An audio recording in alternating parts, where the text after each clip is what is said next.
If you're watching this, you probably experienced this crushing weight called overwhelm.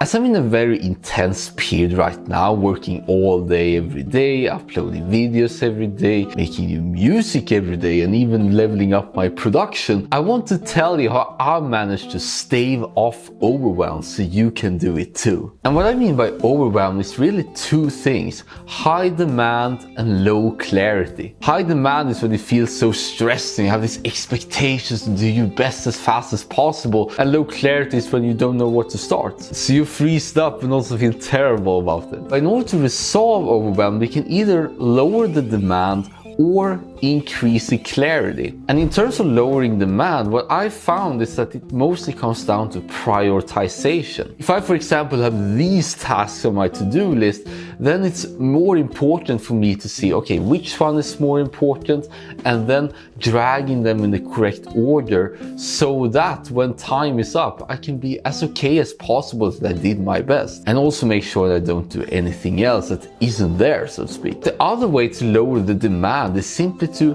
relabel what you feel once again. Although I'm in an intense work period right now, I enjoy it every second because it's my choice. It's a test to what I can do, and it's very fun to test out the limits, so forth. And this is, I believe, you can scale yourself and broaden your influence by simply reacting the same calm response no matter the activity. It's like you ride bigger and bigger waves while at the same time feeling that you have the grip. But all these are just temporary solutions. Ideally, you want more demand as possible because this is how you scale, this is how you grow. And this is where the fun part comes in, the clarity aspect. There's no limit in terms of how clear you can be on what you're doing right now, what you want to do right now and in the future. That's why I'm over the years been a big fan of things like GTD and note-taking apps, task managers, because this allows me to simply put down what I'm thinking now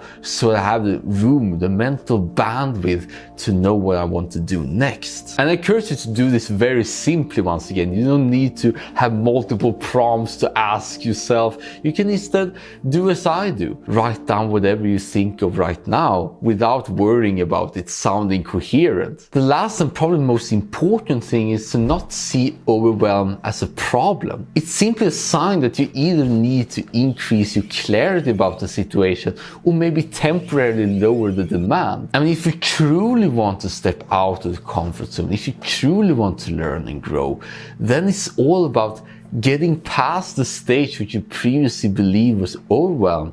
By realizing that you can do this, you're more resilient and anti-fragile than you think, and having this macro positive attitude in which both positive emotions and negative emotions are extremely beneficial to you. And this is probably why I experience a lot of happiness in general, because I know that whatever I experience is something that fuels me and I can learn from. And I really want you to feel the same too. With that said, this is how I deal with overwhelm, and it has worked beautifully for me so far. And let me know in the comments what you thought about it, and if you have any particular secrets that wasn't mentioned here but you believe could be very helpful to decrease the temporary overwhelm to scale yourself. I'll see you in this video right here, and always remember that you're the most amazing human being alive.